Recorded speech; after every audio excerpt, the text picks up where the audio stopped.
Hi, I'm Dan Pyszynski. Today I wanted to go through and demonstrate a little about what's going on when we're using default parameters within Python. I'm using a website called Python Tutor, and what happens here is that it will visualize how things are laying out in memory um, in a simplistic way, but that gets you the understanding of where the variables and the values are to help you better understand objects and static values that are passed around. Today I'm going to write a simple routine that takes a default parameter. For this instance, the default parameter is just going to be an empty list. This class or call is just going to do a simple append the letter A to whatever we get and return that value. One for RVs, just for return value, equals append A. We expect this value to show, to have our letter A appended to our list. It's intuitive. Expected A, and we're going to have RV.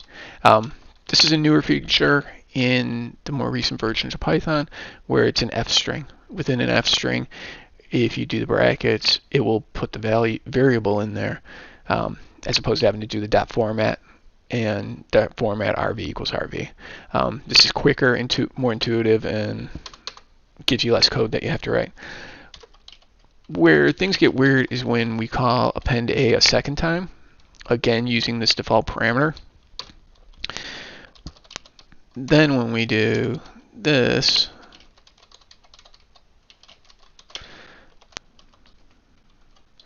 I'll say it's the unexpected value. The tough part here is trying to make sure that our code matches up with what we have written in here, so it's tough to document code in line. But what happens is that when we do, I'm going to run the application just so you can see what happens. When we come through here, the first time through we get A, the second time through we get A. When I step through this code, what's happening is that when the application gets loaded and the module gets loaded, it assigns this value to our default argument as it gets loaded, as opposed to when your code calls into it.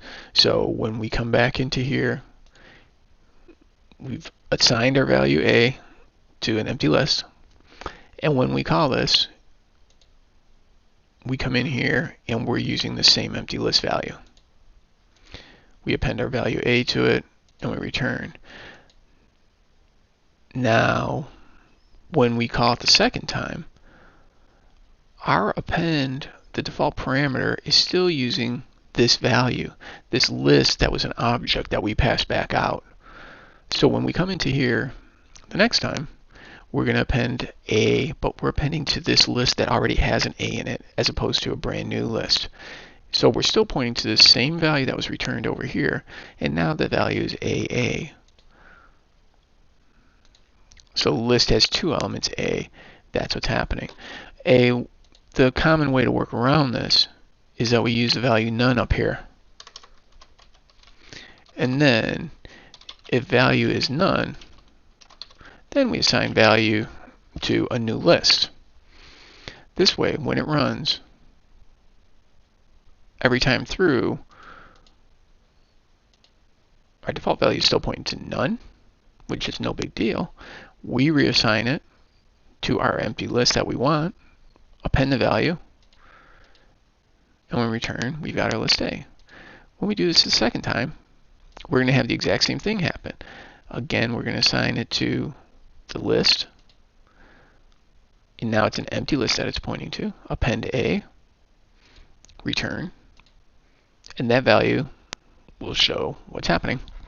I hope you found this helpful, and I look forward to sharing more information with you later.